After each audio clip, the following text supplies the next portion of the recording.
Hello everyone, in this series of one stop solution for current affairs, we are going to complete Art and Culture PT365। ठीक है, जिसके अंदर हम पूरे साल का करंट अफेयर्स पढ़ेंगे। ठीक है, और ये एक विजन आईएएस का डॉक्यूमेंट है जिसके अंदर ये पूरे साल का करंट अफेयर्स आपको प्रोवाइड करते हैं। तो मैंने इस डॉक्यूमेंट को ठीक है आपको पीवाईक्यू प्लस स्टैटिक के साथ लिंक कर दिया है ताकि आप ये समझ सको कि प्रीलिम्स के लिए क्या इंपॉर्टेंट है और क्या नहीं। ठीक है, और स्टैटिक को मैंने इस तरीके से लिंक किया है इस पीडीएफ के साथ ताकि आप हैंड टू हैंड सब कुछ रिवाइज कर सको। प्लस दोस्तों, मैंने ना ये पीडीएफ हाईलाइट कर दिया आपके लिए। ठीक है, जिसमें आपको सब कुछ फिल्टर आउट मिलेगा प्रीलिम्स के लिए। ठीक है, जो भी कंटेंट जो है प्रीलिम्स के लिए इंपॉर्टेंट है ना, वो सब मैंने हाईलाइट कर दिए हैं। ठीक है, तो ये पीडीएफ आपको कहाँ मिलेगी? टेलीग्राम चैनल पर आपको मिल जाएगी। ठीक है, आप वहां से इसे डाउनलोड करके पढ़ सकते हो। ठीक है, तो मैं इसके अंदर आपको पीवाईक्यूज दिखाऊंगा पहले, जिसके अंदर मैं आपको ये दिखाऊंगा कि यूपीएससी किस तरीके से क्वेश्चन पूछती है आपसे आर्ट एंड कल्चर से रिलेटेड, प्लस एंशिएंट हिस्ट्री से रिलेटेड। ठीक है, प्लस मॉडर्न हिस्ट्री से रिलेटेड। क्यों? देखो, ये डॉक्यूमेंट ना सिर्फ और सिर्फ आपके आर्ट एंड कल्चर तक सीमित नहीं है। ठीक है, इसके अंदर आपको एंशिएंट का भी पार्ट मिलेगा। ठीक है, प्लस आपको मॉडर्न हिस्ट्री का भी कुछ पार्ट मिलेगा, मिडिवल का भी मिलेगा। लेकिन मिडिवल की इतनी वेटेज नहीं है प्रीलिम्स के एग्जाम में। ठीक है, मैं अभी आपको इसके अंदर लास्ट 25 ईयर्स के ना वेटेज दिखाऊंगा आर्ट एंड कल्चर की, एंशिएंट हिस्ट्री की और मॉडर्न हिस्ट्री की भी। ठीक है, प्लस दोस्तों, मेरे से ना ये डॉक्यूमेंट पढ़ने का क्या फायदा आपका? प्लस मैं ये बता दूं आपको कि आपको देखो सब कुछ मैं प्रीलिम्स रिलेवेंट पढ़ा रहा हूँ। ठीक है, सेकंड दोस्तों, मैं ना इस पीडीएफ को इस तरीके से लिंक कर रहा हूँ ना स्टैटिक के साथ, ताकि आपका स्टैटिक का ना पोर्शन पूरा रिवाइज हो जाएगा हैंड टू हैंड। स्टैटिक का सब कुछ रिवाइज हो जाएगा और स्टैटिक से ही सबसे ज़्यादा क्वेश्चन पूछे जाते हैं एग्जाम में आपके। ठीक है, तो करंट अफेयर्स आप पढ़ ही लोगे साथ साथ मेरे साथ, प्लस मैं स्टैटिक का पूरा रिवाइज करा दूंगा। प्लस दोस्तों, मैं इस पीडीएफ को सिर्फ आर्ट एंड कल्चर के स्टैटिक के साथ रिवाइज नहीं कराऊंगा आपको, मैं ancient history, modern history, medieval history, plus दोस्तों ज्योग्राफी से भी रिलेटेड कर दूंगा इसके अंदर। ठीक है, ज्योग्राफी से जो इंपॉर्टेंट है ना इसके अंदर, वो भी पढ़ा दूंगा। अब पूछोगे इसके अंदर ज्योग्राफी का कंटेंट कहाँ से आया? अरे पढ़ाऊंगा, रिवर्स ज्योग्राफी का आपको कंटेंट इसके अंदर कनेक्शन है रिवर्स का। ठीक है, रिवर्स से क्वेश्चन क्वेश्चन पूछती है यूपीएससी। ठीक है, आपको मैं दिखाऊंगा अभी पीवाईक्यूज के अंदर भी। ठीक है, तो पहले हम चलते हैं पीवाईक्यूज पर, और इसके अंदर हम देखते हैं कि भैया वेटेज क्या है आर्ट एंड कल्चर की। तो आपको वेटेज मिलेगी सिर्फ एवरेज 2 क्वेश्चन। हर साल आपसे 2 क्वेश्चन पूछे जा रहे हैं आपको आर्ट एंड कल्चर से प्रीलिम्स में। ठीक है, तो आर्ट एंड कल्चर की इतनी वेटेज नहीं है, बट एंशिएंट हिस्ट्री की देखोगे ना आप, तो 6 क्वेश्चन की है। तो इन दोनों को प्लस करते हो ना, तो 8 क्वेश्चन हो जाते हैं। और मिडिल ऑफ हिस्ट्री को भी प्लस कर दो इसके अंदर, तो कितने हो जाते हैं? 10 क्वेश्चन। ठीक है, तो आपको 10 क्वेश्चन तो सिर्फ ancient history, art and culture और मिडिल हिस्ट्री से मिलने वाले हैं यूपीएससी एग्जाम में। ठीक है, तो आर्ट एंड कल्चर का इतना वेटेज नहीं है, तो इसलिए बोलूंगा मैं आर्ट एंड कल्चर पे सिर्फ आपको ध्यान नहीं देना, आपको इसके अंदर एंशिएंट का भी पार्ट रिवाइज करना होगा हैंड टू हैंड। ठीक है, अगर जिन्होंने मिडिवल पढ़ी है ना, तो मिडिवल का भी आपको रिवाइज करना होगा। ठीक है दोस्तों, और इसके अंदर मैं आपको दिखा देता हूँ कि देखो आर्ट एंड कल्चर से आपको 52% कल्चर 52% क्वेश्चन कहाँ से मिलेंगे? तो आर्ट एंड क्राफ्ट से मिलेंगे। अब आर्ट एंड क्राफ्ट के अंदर क्या क्या आता है? तो art and craft from ancient and contemporary times, it includes art and craft, paintings, music, dance, theatre, puppetry, circus, cinema, martial arts and UNESCO intangible and culture heritage. ठीक है, और सेकंड जो पोर्शन है इसका बी पार्ट है, वो Indian culture and heritage है, जहाँ से आपसे यूपीएससी 48% क्वेश्चन पूछती है। मतलब Indian culture, culture institution, Indian culture heritage, national symbols, language, awards, scientific achievements of ancient Indians, various tribes and communities and festivals. ठीक है, तो इसके अंदर हम एंशिएंट का ही पार्ट देखेंगे दोस्तों। ठीक है, क्योंकि मैंने अभी आपको दिखा दिया सिर्फ 2 क्वेश्चन मिलते हैं आर्ट एंड कल्चर से, लेकिन एंशिएंट से 6 क्वेश्चन मिल रहे हैं आपको, मिडिवल से 2 क्वेश्चन मिल रहे हैं। तो इन दोनों को आप लिंक कर दोगे इन तीनों को, तो आपको 10 क्वेश्चन मिल जाएंगे। ठीक है, और इस डॉक्यूमेंट को मैंने इस तरीके से लिंक कर दिया है ना, ताकि आप जो है ना सब कुछ एक साथ रिवाइज कर सको। ठीक है दोस्तों, तो आप मेरे साथ बने रहो। प्लस दोस्तों, मैंने ना आपको सिर्फ और सिर्फ ये आर्ट एंड कल्चर की ही PT365 नहीं पढ़ाई है, मैंने आपको इकोनॉमिक्स की ही पढ़ाई है। और एक बार मेरी इकोनॉमिक्स की वीडियो भी देख लेना PT365 की। ठीक है, एनवायरनमेंट की भी देख लेना। ठीक है, प्लस पॉलिटी को तो पूरा याद कराया है मैंने, पॉलिटी पूरी ये टेक्स्ट फ्रेमवर्क के साथ पूरी पढ़ाई है मैंने। ठीक है, और एक बात और, इकोनॉमिक्स की एक वीडियो और आएगी, एनवायरनमेंट की भी एक वीडियो और आएगी, जिसके अंदर मैं ये पूरी PT365 कंप्लीट करा दूंगा। ठीक है, और पॉलिटी तो मैंने पूरी याद करा दी है आपको इजी टेक्स्ट फ्रेमवर्क के साथ। ठीक है, तो इस वीडियो को अब स्टार्ट करते हैं। और देखो, ये ज़्यादा लॉन्ग वीडियो नहीं होने वाली, उसका रीज़न है सिर्फ और सिर्फ हम रिलेवेंट चीज़ें पढ़ने वाले हैं प्रीलिम्स के लिए। ठीक है, तो प्रीलिम्स का एग्जाम पास आ रहा है, तो आपको स्मार्ट स्टडी के साथ हार्ड वर्क भी करना है। ठीक है दोस्तों, चलो स्टार्ट करते हैं वीडियो को। Delisting of monuments. देखो, नाम से पता चल रहा है कि मोनूमेंट्स को डीलिस्ट करा जा रहा है। तो अभी न्यूज़ में क्यों आया? क्योंकि अभी ASI ने मतलब आर्कियोलॉजिकल सर्वे ऑफ इंडिया ने इंटेंड किया है कि वो चाहते हैं कि भैया 18 सेंट्रली प्रोटेक्टेड मोन्यूमेंट्स को ना डीलिस्ट कर दिया जाए, ठीक है, आउट ऑफ 24 अनट्रेसेबल मोन्यूमेंट में से, ठीक है। तो डीलिस्ट का मतलब ये समझ में आ रहा होगा कि ये प्रोटेक्टेड मोन्यूमेंट्स थे, अब इनको डीलिस्ट कर दिया जाएगा तो ये प्रोटेक्टेड मोन्यूमेंट्स नहीं कहलाएंगे, ठीक है। अब इसके अंदर बताऊंगा मैं कि प्रोटेक्शन करता कौन है, ये भी आगे पढ़ाऊंगा। अब ये समझो कि अनट्रेसेबल क्या होता है, ठीक है। तो ये अनट्रेसेबल मोन्यूमेंट्स क्या होते हैं ये समझो आप अभी के लिए, ठीक है। तो untraceable monuments were protected monuments under the ASI, ठीक है। तो जो भी अनट्रेसेबल मोन्यूमेंट्स होते हैं वो प्रोटेक्टेड होते हैं, उनको प्रोटेक्टेड कौन करता है, प्रोटेक्शन कौन देता है, तो ASI देता है, हमारा आर्कियोलॉजिकल सर्वे ऑफ इंडिया देता है। अभी आर्कियोलॉजिकल सर्वे ऑफ इंडिया के बारे में आपको पता होना चाहिए दोस्तों, ठीक है, ये इंपॉर्टेंट है, ठीक है। अब देखो ASI का जो आपको हेडक्वार्टर मिलेगा वो मिलेगा आपको न्यू दिल्ली में, ठीक है। और जीनेसिस आपको कहाँ से मिलेंगे, तो 1861 में एलेक्जेंडर कुनिंगम ने जो फादर ऑफ इंडियन आर्कियोलॉजी भी बोला जाता है उनके द्वारा किया गया था, ठीक है, आर्कियोलॉजी सर्वे ऑफ इंडिया का, ठीक है। तो किसकी मिनिस्ट्री के अंडर में आएंगे, तो मिनिस्ट्री ऑफ कल्चर के अंडर में आएंगे, ठीक है। अब इनका काम क्या होता है, तो ये प्रीमियर ऑर्गेनाइजेशन है for the archaeological researches, protection and maintenance of ancient monuments of the cultural heritage, ठीक है। ये आपको समझ में आ रहा होगा। अभी मतलब मैंडेट मतलब कहाँ से इनको पावर मिलती है, ठीक है, कौन से प्रोविजन से पावर मिलती है, तो हमने जो एक्ट बनाया था पार्लियामेंट में, मतलब ancient monuments and archaeological sites and remains, मतलब जिसको AMASRB एक्ट बोलते हैं, जो 1958 में बना था, उससे इसको पावर मिलती है। और एक और है एक्ट हमारा, वो है antiquities and art treasure act 1972, ठीक है। अभी इस एक्ट के बारे में भी आगे बढ़ाऊंगा आपको मैं, ठीक है, टेंशन मत लो। अब ये डिलिस्टिंग मोन्यूमेंट्स के बारे में जान लो। Delisting means it will no longer receive conservation, protection and maintenance from ASI, ठीक है। ये बात समझ में आ गई आपको, in accordance of section 35 of AMASR act of 1958। अब देखो ये इंपॉर्टेंट ज़्यादा नहीं है, आपको बस इतना समझना पड़ेगा कि भैया ASI का काम क्या होता है, ठीक है, ASI कब फाउंड हुई, इसका हेडक्वार्टर कहाँ पर है, ठीक है। और प्लस ये समझना होगा डिलिस्टिंग मोन्यूमेंट्स का मतलब यह है कि अब इनको प्रोटेक्शन नहीं मिलेगा, ठीक है। तो जो एक्ट है ना एम्पावर करता है सेंट्रल गवर्नमेंट को to declare whether an ancient historical monument और archaeological site remains have ceased to be of national importance, ठीक है। मतलब सेंट्रल गवर्नमेंट के पास ये पावर है इस एक्ट के थ्रू, AMASR एक्ट के थ्रू, कि वो किसी भी मोन्यूमेंट को ना, जो हिस्टोरिकल मोन्यूमेंट है, जो आर्कियोलॉजिकल साइट है, उसको नेशनल इंपॉर्टेंस में बताकर, मतलब कि नेशनल इंपॉर्टेंस है इसकी, उसे बताकर हम उसे प्रोटेक्शन दे सकते हैं, ठीक है। और उसको प्रोटेक्शन किसके अथॉरिटी के अंदर मिलेगा, तो वो मिलेगा ASI के अथॉरिटी के अंदर, ठीक है। ये चीजें आपको बताना चाहिए, थोड़ा कंसेप्चुअल है, मतलब सेंट्रल गवर्नमेंट के पास ये पावर है, ये आपको पता होना चाहिए दोस्तों, ठीक है। स्टेट गवर्नमेंट के पास पावर नहीं है। देखो UPSC करते क्या है, UPSC आपके साथ खेल करेगी और यहाँ पर सेंट्रल गवर्नमेंट को हटा के कर देगी स्टेट गवर्नमेंट, ठीक है। तो इस चीज का ध्यान रखना, UPSC इस तरीके से खेल करती है, इसलिए मैं आपको ये चीजें पढ़ा रहा हूँ, ठीक है। अब आगे देखो क्या इंपॉर्टेंट है इसके अंदर, देखो लीगल फ्रेमवर्क देखो कि भैया हमारे पे क्या लीगल फ्रेमवर्क है जिसकी वजह से हम प्रोटेक्शन वगैरह देते हैं मोनूमेंट्स को।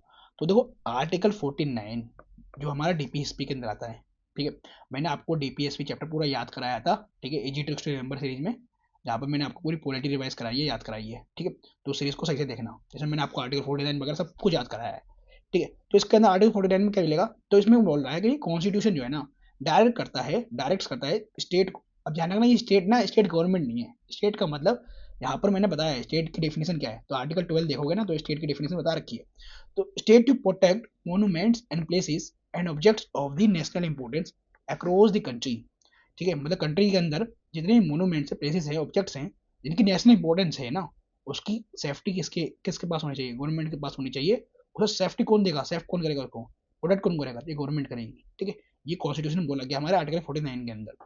और ठीक है, इस एक्ट के अंदर मैंने अभी आपको बताया था कि भैया ये एक्ट जो है प्रोवाइड करता है preservation of ancient historical monuments है ना, archaeological sites and remains of national importance, जिसकी इंपॉर्टेंस नेशनल इंपॉर्टेंस उनको ये प्रोटेक्ट करता है, जो हिस्टोरिकल मॉन्यूमेंट्स उनको प्रिजर्व करता है, ठीक है। अब देखो नेशनल मॉन्यूमेंट्स अथॉरिटी भी हमारा, ठीक है, जो मिनिस्ट्री ऑफ कल्चर के अंदर स्टेब्लिश हुआ है, ठीक है, बाय AMASR एक्ट के अंदर। अब ये ध्यान रखना मिनिस्ट्री कौन सी है, मिनिस्ट्री ऑफ कल्चर है यहाँ पर। अब कोई और सी मिनिस्ट्री डाल दे यहाँ पे UPSC तो आपको समझ जाना है उसने किस खेल करा है, ठीक है। तो मिनिस्ट्री ऑफ कल्चर याद रखना, ठीक है। अब इसके अंदर क्या पढ़ना है आपको, तो फंक्शंस आपको पता होने चाहिए। अब दो ही फंक्शन है तो मुझे हिसाब से आपको ये याद भी रहेगा, जैसे कि NMA का काम क्या होगा, तो आप खुद बताओ। तो प्रोटेक्ट करना, प्रिजर्व करना मोन्यूमेंट्स को, है ना, by managing prohibited and regulated areas, ठीक है। परमिशन देना construction in prohibited regulated areas के अंदर नियरली सेंट्रली प्रोटेक्टेड मॉन्यूमेंट्स को, ठीक है। तो ये जनरल वाले काम तो आपको याद रहेंगे। अब देखो नालंदा यूनिवर्सिटी के बारे में पढ़ते हैं। नालंदा यूनिवर्सिटी के बारे में ना आप एंशिएंट हिस्ट्री में पढ़ते होंगे, किसने बनाया है इसे, ठीक है। तो बताऊंगा अभी आपको किसने बनाया। तो नालंदा यूनिवर्सिटी न्यूज़ में क्यों रहा, क्योंकि हमने नालंदा यूनिवर्सिटी को भी फिर से रीओपन कर दिया ना, इनोग्रेट कर दिया, नया बना दिया कैंपस इनका। तो prime minister inaugurated new campus of Nalanda university in Rajgir Bihar, ठीक है। तो इसके अंदर क्या न्यूज़ में रहा और इसके बारे में देख लो। देखो, new Nalanda university envisaged as a centre of inter civilisation dialogue is also a net zero green campus, ठीक है। तो ध्यान रखना, नेट जीरो ग्रीन कैंपस किससे रिलेटेड है, तो वो है नालंदा यूनिवर्सिटी से है, ठीक है। अब एक बात हो, the decision at the second East Asia summit in the Philippines 2007 provide the basis to establish Nalanda university. अब एक बात और बताता हूँ दोस्तों में, देखो आपको ना ईस्ट एशिया समिट के ऊपर ना क्वेश्चन यूपीएससी के अंदर मिल जाएगा। मतलब यूपीएससी ने ईस्ट एशिया समिट के ऊपर क्वेश्चन पूछ रखा है, तो इसके बारे में आपको पता होना चाहिए और ये पढ़ा हुआ होना चाहिए आपका, ठीक है। ये इसके ऊपर टॉपिक आपका तैयार रहना चाहिए। अगर इसमें यूपीएससी क्वेश्चन पूछती है ईस्ट एशिया समिट का मेंबर है या नहीं इंडिया, तो आपको ये पता होना चाहिए, ठीक है। अब इसका हेडक्वार्टर वगैरह किधर है ये भी पता होना चाहिए, इसका काम क्या होता है ये भी पता होना चाहिए।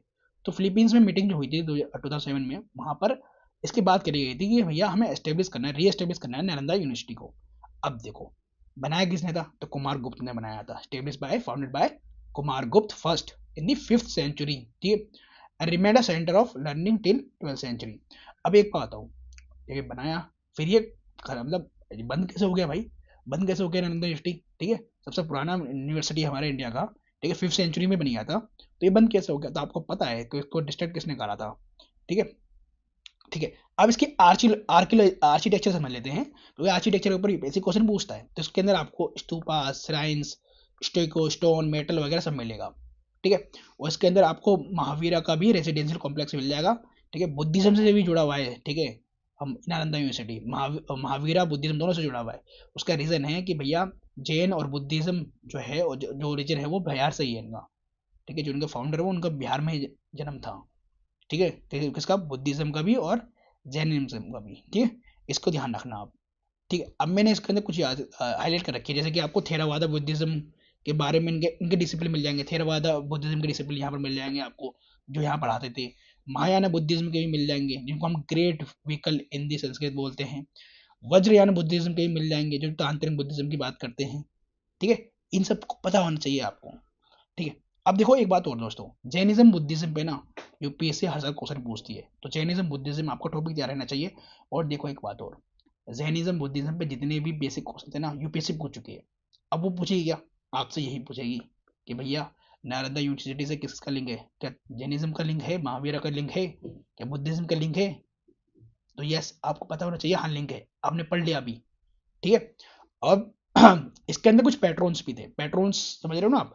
तो किंग हर्षवर्धना ऑफ कन्नौज, ठीक है, पाला रूलर, ये सब भी क्या रहे हैं, पैट्रोन रहे हैं, ठीक है। King Ashoka gave offering to the chaitya of Sariputra at Nalanda, erected a temple there, ठीक है। ये भी पता होना चाहिए आपको कि अशोका का भी लिंक है यहाँ पर, ठीक है। और एक बात आओ, मैंने ये बताया था ना इसको डिस्ट्रॉय किसने करा था, ठीक है।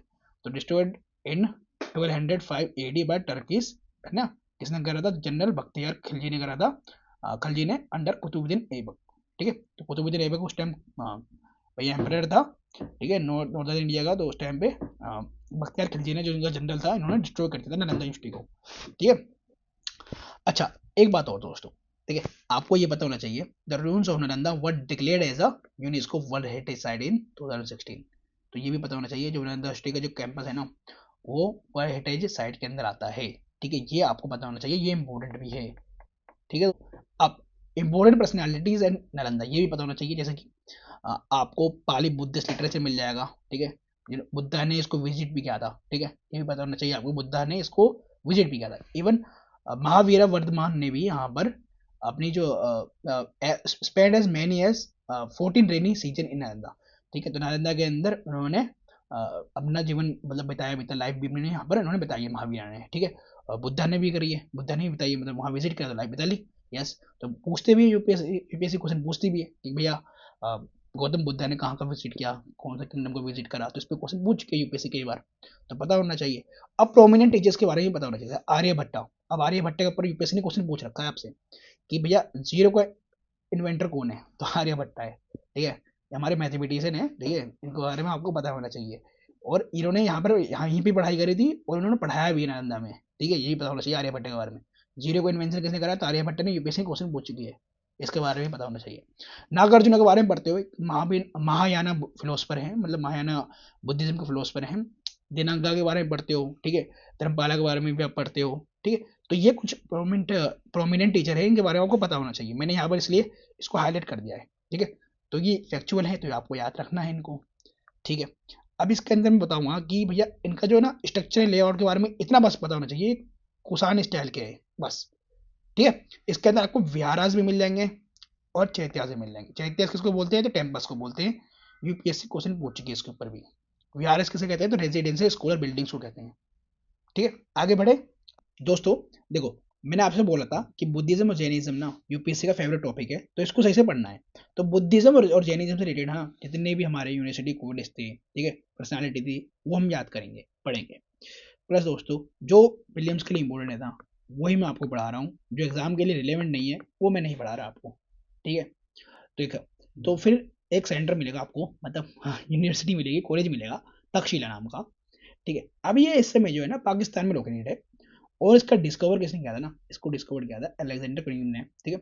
अलेक्जेंडर कोनिंगन ने जो एएसआई का फाउंडर भी है हमारा, आर्कियोलॉजिकल सर्वे ऑफ इंडिया का, इन मिड 19th सेंचुरी। अब देखो कुछ नाम ऐसे हैं जो मैं प्रोनाउंसिएट नहीं कर पा रहा, प्रोनाउंस नहीं कर पा रहा, उसके लिए मैं माफी चाहूंगा, ठीक है। जैसे कि अभी आगे भी कुछ ऐसे नाम है जो जिनको मैं प्रोनाउंसिएट नहीं कर पाऊंगा, ठीक है, तो मैं उसको बोल दूंगा कि आप इसे खुद से पढ़ लेना, ठीक है। चलो, तो एक बात और, ये देखो यूनेस्को वर्ल्ड हेरिटेज साइट भी है, ठीक है, ये 1980 में वर्ल्ड हेरिटेज साइट बन गया था। तो यूनेस्को वर्ल्ड हेरिटेज साइट पर क्वेश्चन यूपीएससी पूछ रही है, ठीक है। अब 2024 के प्रीलिम्स में ही दो क्वेश्चन आपको यूनेस्को वर्ल्ड हेरिटेज साइट के अंदर ही मिलेंगे, साइट के ऊपर ही मिलेंगे, ठीक है। तो नोटेड पीपल्स यहाँ पर मिलेंगे, जैसे ग्रामरियन हमारे पन्नी, ठीक है, जो एंशिएंट हिस्ट्री में पढ़ती भी इनके बारे में, पन्नी, ठीक है। फिजिशियन मिलेंगे जीविका, जीविका, ठीक है, scale exponent of state craft, ठीक है। चाणक्य, चाणक्य के बारे में कौन नहीं पढ़ता, ठीक है, चाणक्य द ऑथर ऑफ अर्थशास्त्र, ठीक है। अब विक्रमशिला भी मिलेगा एक, तो विक्रमशिला हमारा इस समय लोकेटेड है भागलपुर बिहार के अंदर, और इसको एस्टेब्लिश करने कह रहा था किंग धर्मपाला ऑफ पाला डायनेस्टी, इसे इसको याद रखना कि भैया पाला डायनेस्टी ने ही करी थी इसकी फाउंडेशन, ठीक है, एस्टेब्लिश, ठीक है, ये आपको याद रखना है। अब देखो कुछ और इंपॉर्टेंट है, जैसे कि ये उदांतीपुरी, तो ये आपको बिहार में ही मिलेगा, और ये सेकंड ओल्डेस्ट यूनिवर्सिटी है इन इंडिया की। फर्स्ट कौन सी है, नालंदा है, और ये सेकंड है, ठीक है। Udantapuri was establish in the 8th century by Pala ruler Gopala first, ठीक है, तो ये भी पाला ही रूलर ने करा था, ये याद रखना, ठीक है। अब देखो नागार्जुन कोंडा, ठीक है, ये कहाँ पर मिलेगा आपको, आंध्र प्रदेश में मिलेगा, नेम्ड आफ्टर नागार्जुन, ठीक है, प्रोफाउंडर ऑफ द डॉक्ट्रिन ऑफ शून्यवादा, ठीक है, वो बिलोंग टू महायाना बुद्धिज्म, ठीक है। तो नागार्जुन के बारे में पढ़ते हो, ठीक है, बहुत अच्छे टीचर फिलोसफर थे जो महायाना बुद्धिज्म को फॉलो करते थे, ठीक है। तो रत्नागिरी के बारे में जान लो भैया, तो रत्नागिरी के अंदर आपको पढ़ना है हाँ बुद्धिस्ट साइट्स के बारे में, देखिए जैसे Lalitgiri, Udayagiri, Ratnagiri, complete a set of diamond triangle of Buddhist centre in Odisha, ठीक है। बुद्धिस्ट सेंटर के बारे में यूपीएससी क्वेश्चन पूछ रही है, तो आपको याद रखना है। अदर्स में जैसे वल्लभी जो आपको मिलेगा गुजरात के अंदर, ये आपको याद रखना है। वल्लभी के बारे में अभी आगे आगे और पढ़ाऊंगा आपको मैं, ठीक है। अब तो जगन्नाथ टेम्पल के ऊपर भी न्यूज में रहा है मामला, कैसे, देखो रत्न भंडार the sacred treasury of Shri Jagannath temple, ठीक है, जो पुरी में मिलेगा आपको उड़ीसा में, रीओपन आफ्टर 46 ईयर्स, ठीक है। अब इसके अंदर आपको क्या पढ़ना है, देखो जगन्नाथ टेम्पल बहुत इंपॉर्टेंट है, आपको पता है उड़ीसा के अंदर है, तो आपके ना इसका आर्किटेक्चर के बारे में पता होना चाहिए, और प्लस इसको किसने बिल्ड कराया था, ठीक है। और ये कौन से लॉर्ड के टेम्पल यहाँ पर मिलेंगे, मतलब लॉर्ड की पूजा होती है यहाँ पर, तो यहाँ पर होती है लॉर्ड जगन्नाथ की पूजा, ठीक है। और ये इनकारनेशन है किसके, लॉर्ड विष्णु के, ठीक है। अब एक बात और, रत्न भंडार क्या है जो रीओपन किया गया है, ये also has jewels of Holi Trinity, ठीक है। जो रत्न भंडार में ज्वेल्स भी मिलेंगे किसके, होली ट्रिनिटी के, और ये होली ट्रिनिटी क्या है, तो जैसे कि सिस्टर किसकी है, ये Devi Subhadra and elder brother lord Balabhadra, तो ये किसकी बन रही है, ट्रिनिटी बन रही है तीन जनों की, ठीक है, ट्रिनिटी बन रही है, तो उसी को बोलने जा रहा है कि ज्वेल्स ऑफ रत्न भंडार क्या है, ज्वेल्स ऑफ होली ट्रिनिटी के है, ठीक है। अब इसको बिल्ड किसने कराया? तो during the rule of Anant Varman 14 Ganga Deva, ठीक है, the founder of Ganga dynasty, the first part of the 12th century AD. तो 12th सेंचुरी एडी में बन गया था ये, और गंगा डायनेस्टी के अनंत वर्मन ने इसे बिल्ड किया था, ठीक है। और ये फाउंडर भी है किसके? गंगा डायनेस्टी के।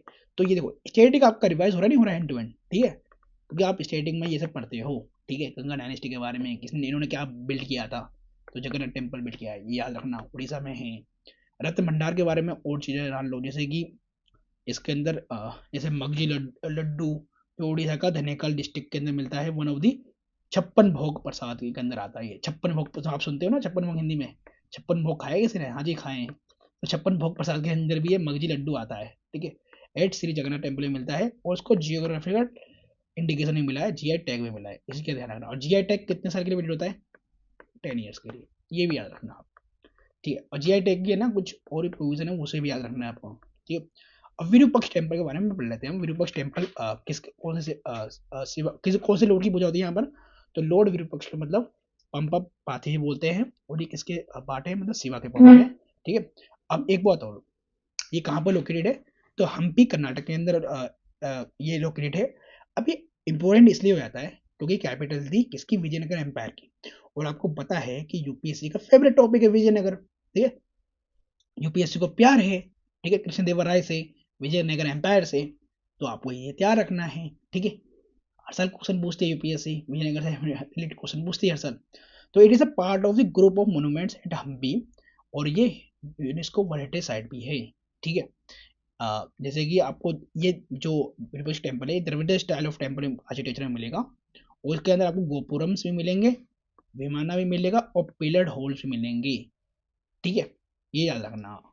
अब एक बात और, और इसकी अर्लीस्ट जो श्राइन थी ना, वो बिल्ड हुई थी 740 सेंचुरी में बाय चालुक्यन किंग, ठीक है, इसी याद रखना।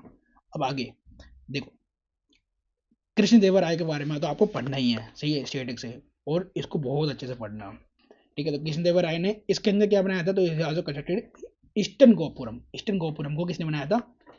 कृष्णदेवराय ने बनाया था, ठीक है, विरूपाक्ष टेम्पल के अंदर। अभी आपको पता होना चाहिए गर्भगृह किसे कहते हैं, शिखरा किसे कहते हैं, विमाना किसे कहते हैं, मंडपा किसे कहते हैं, गोपुरम किसे कहते हैं। ये आपका आर्ट एंड कल्चर के नितिन सिंघानिया बुक के अंदर आपको मिल जाएगा पढ़ने के लिए, ठीक है। वैसे पिक्चर के अंदर आपको दिखाई दे रहा है, ठीक है। तो features of the Dravida temple architecture, ठीक है, और नगारा भी देखेंगे जो नॉर्थन इंडिया में मिलता है आपको, ठीक है। तो इनके बीच में डिफरेंस पता होना चाहिए, ठीक है। तो वो डिफरेंस मैं अभी आपको बढ़ा देता हूँ। तो फीचर्स और डिफरेंसेस जान लो, ठीक है, इनके बीच में द्रविड़ा स्कूल, मतलब द्रविड़ा टेम्पल, नगारा स्कूल और वेसारा स्कूल के बीच में। अब देखो वेसारा में ना आपको फीचर मिलेंगे किसके? बोथ नगारा एंड द्रविड़ा स्टाइल के, ठीक है। तो वेसारा तो में आपको दोनों का मिक्सचर मिलेगा, और ये पैटर्नाइज किसने करा? तो चालुक्यास ने, राष्ट्रकूटास ने और होयसाला ने। अब नगारा के अंदर जो नॉर्दर्न इंडिया में फेमस है, ठीक है, इनके अंदर क्या मिलेगा? तो आपको ये पंचयात्न स्टाइल में मिलेगा, ठीक है, पंचयात्न स्टाइल में। प्लस यहाँ पर कोई वाटर टैंक नहीं मिलेगा, या फिर रिजर्वायर नहीं मिलेगा, लेकिन द्रविड़ वाले में मिलता है, जो साउथ इंडिया के अंदर रेम्बस मिलते हैं उसके अंदर मिलता है, ठीक है। अब इसके अंदर ना आपको कुछ कर्वलिनियर टावर मिलेंगे, जैसे कि टावर मिलेगा शिखरा, ठीक है, जिसको शिखरा बोलेंगे, ठीक है, जैसे कि ये शिखरा है, यहाँ पर ये टावर है, ठीक है। और इसके अंदर राउंड दी एज अमलक मिलेंगे, ठीक है, राउंड दी एज अमलक मिलेंगे, ये राउंड शेप का जो है ये अमलक मिलते हैं इसके अंदर, ठीक है। जैसे इसके अंदर आपको कुछ एग्जाम्पल भी याद रखना है, जैसे सन टेम्पल है, ठीक है, जो मोढेरा में मिलेगा, सोमनाथ टेम्पल है, ये नगारा स्टाइल के टेम्पल्स हैं, ठीक है। तो नगारा स्टाइल ऑफ टेम्पल आर्किटेक्चर के अंदर आपको ये सारे डिजाइन याद रखने हैं, ठीक है। इसकी फोटो याद रखनी है आपको। द्रविड़ वाले में आपको ये ध्यान रखना है। तो गोपुरम एक गेट मिलेगा आपको, इसके अंदर मंडप मिलेगा एक, ठीक है, गर्भगृह मिलेगा जहाँ पर जो मेन कॉम्प्लेक्स होता है मंदिर का, ठीक है, जो पवित्र होता है स्थान, ज़्यादा पवित्र होता है, जहाँ पर मूर्ति रखी जाती है, ठीक है, भगवान की, ठीक है। तो इसके अंदर विमाना मिलेगा, एक विमाना मतलब इस तरीके का विमाना टाइप वो मिलेगा, ये इस तरीके का स्टाइल मिलेगा विमाना। फिर इसके अंदर भी एक शिखरा मिलेगा, ठीक है, शिखर मिलेगा, ठीक है। तो ये आपको डिफरेंस और फीचर्स आपको पता होना चाहिए टेम्पल्स के बीच में, ठीक है। अब तो विजयनगर एम्पायर के बारे में बहुत ही इंपॉर्टेंट है, आपको पता होना चाहिए।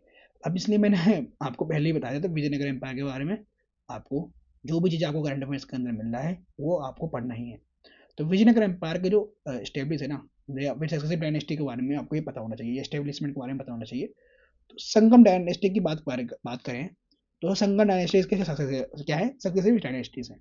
तो Harihar first and plus Bukka Raya one इन्होंने स्टेब्लिश किया था, ठीक है, विजयनगर एम्पायर को। ये याद रखना है आपको, ज़्यादा इंपॉर्टेंट ये है, ठीक है, इसलिए मैंने इसको हाईलाइट भी कर रखा है। बाकी आपको ये सलुगा डायनेस्टी, तेलुगु डायनेस्टी और वैदर डायनेस्टी याद रखनी है कि इसके अंदर ये विजयनगर एम्पायर के अंदर मिलेंगी ये सारी डायनेस्टी, ठीक है। एक्सटेंड इनका पता होना चाहिए, तो एक्सटेंड के ऊपर ना यूपीएससी ने क्वेश्चन पूछ रखा है वैसे, ठीक है। Doing the rule of the Krishna Devaraya the land between Tungabhadra and the Krishna river, ठीक है, जिसको रायचूर भी बोलते हैं, was acquired है ना in 1512. The rulers of Odisha were subdued in 1514 and severe defeats were inflicted on the Sultan of Bijapur. तो सुल्तान of Bijapur को भी उन्होंने हराया था, ठीक है, 1520 में। तो ये भी आपको पता होना चाहिए, इस पर यूपीएससी क्वेश्चन पूछ चुकी है वैसे, ठीक है। अब पॉलिटिकल स्ट्रक्चर आपको बारे में पता होना चाहिए, जैसे कि अमरा नायकस किसे कहते हैं, वर मिलिट्री कमांडर्स, मिलिट्री कमांडर होते थे और इनको टेरिटरी दी जाती थी, ये भी पता होना चाहिए आपको, इनको टेरिटरी दी जाती थी, ठीक है। और किसका रूल के अंडर होता था ये, तो राया, राया किसे कहते हैं, तो किंग को कहते हैं, ठीक है, इसलिए बोलते हैं कृष्ण देवा राया, राया का मतलब राजा होता है, किंग होता है, ठीक है। तो ये आपको याद रखनी है चीजें। अब आगे देखो, ठीक है, आयागार सिस्टम, आयागार सिस्टम क्या होता है, तो इसके अंदर 12 फंक्शंस मिलेंगे, कलेक्टिव नोन एज आयागार्स।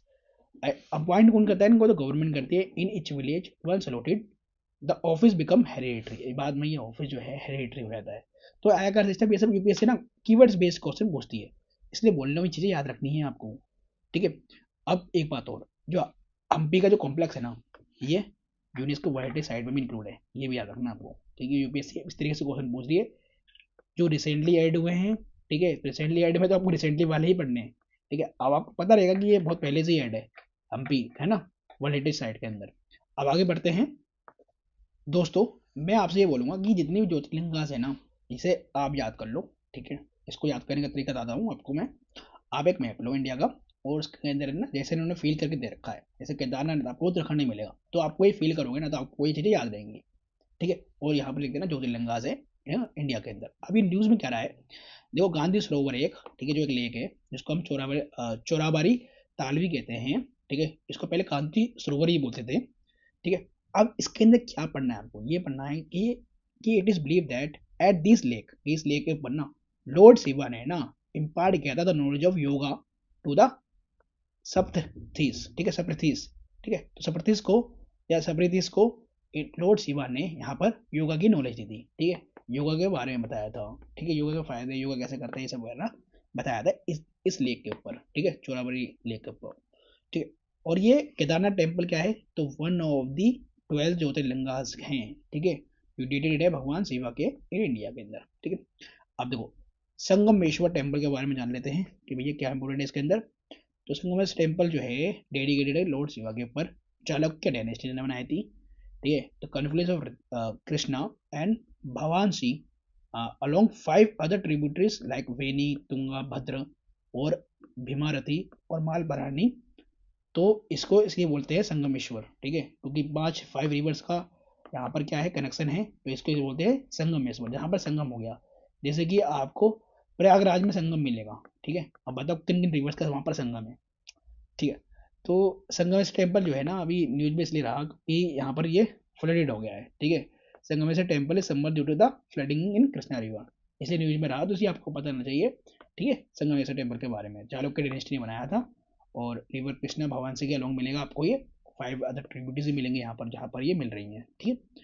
अब कामाख्या टेम्पल के बारे में जो आपको असम में मिलेगा, ठीक है। कामाख्या टेम्पल जो है नीलाचल हिल्स में मिलेंगे आपको, और प्लस ये ऐसा मंदिर है, ठीक है, ऐसा मंदिर जहाँ पर reproductive organ of the goddess Sati की जो है पूजा होती है, इसी का ध्यान रखना, एक सेंटर है तांत्रिक वर्शिप का। अब आगे ज्योतिर्मठ और जोशीमठ, तो नाम से पता चल रहा है ये मठ है, ठीक है। तो ज्योतिर्मठ के बारे में आपको क्या पता होना चाहिए जो इंपॉर्टेंट है एग्जाम के, ठीक है। तो 8th सेंचुरी में एक फिलोसफर मिलेंगे आपको आदि शंकराचार्य, जो प्रमोट करते हैं एडवांत वेदांता फिलोसफी को, एडवांत वेदांता फिलोसफी को, या आप आर्ट एंड कल्चर के नितिन सिंघानिया के बुक में भी पढ़ते हो आप, ठीक है, जिसका ध्यान रखना। तो आदि शंकराचार्य जो क्या है क्या प्रमोट करते हैं, एडवांस फिलोसफी को करते हैं, वेदांता फिलोसफी को, ठीक है। तो एडवांस वेदांता फिलोसफी क्या है, एक वर्जन है Vedanta translated as a non dualism, जो नॉन डुअलिज्म की बात करता है, ठीक है। According to it Brahman the ultimate transcendent and eminent code of the later Vedas. ठीक है, उन्होंने ब्राह्मण को बता दिया कि भैया ये ultimate transcendent and eminent code हैं, ठीक है, ऑफ द लेटर वेदास के। ठीक है, और इसके बारे में तो आप खैर नितिन सिंघानिया में सही से पढ़ना। मैं इसके अंदर अभी जो इम्पोर्टेंट है वो आपको बता रहा हूँ। जैसे आदि शंकराचार्य ने ना परफॉर्म किया था पेनांस इन ज्योतिर्मठ में एक अंडर ट्री के अंदर, जैसे बुद्धा ने किया था। ठीक है, जैसे अमर कल्प वृक्ष भी बोलते हैं, कल्प वृक्ष, अमर कल्प वृक्ष कहते हैं। ठीक है, तो यूपीएससी में क्वेश्चन पूछ लेती है भाई उस पेड़ का नाम बता दो, ट्री का नाम बता दो, तो वो था अमर कल्प वृक्ष। ठीक है, आदि शंकराचार्य किससे रिलेटेड है, तो अद्वैत वेदांत फिलोसफी से रिलेटेड है। अब ये अद्वैत वेदांत फिलोसफी है क्या, तो ये नॉन डुअलिज्म की बात करता है। तो इस तरीके से आपको पढ़ना चाहिए। ठीक है, और आगे देखते हैं। ठीक है, अब इसके अंदर क्या इंपॉर्टेंट है जिसमें मैं हाईलाइट कर दिया, सिर्फ यही पढ़ना आप। इसके अंदर मुझे कुछ इंपॉर्टेंट नहीं लगा। केसरिया स्तूपा गया है, तो tallest and the largest Buddhist stupa है इन वर्ल्ड।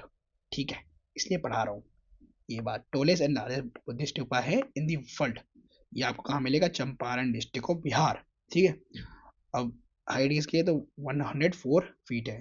ठीक है, और इंपोर्टेंस क्या है, तो stupa built in to commemorate the spot where lord Buddha gave his 22nd sermon, तो 22nd sermon इन्होंने बुद्धा ने यहीं पे दिया था।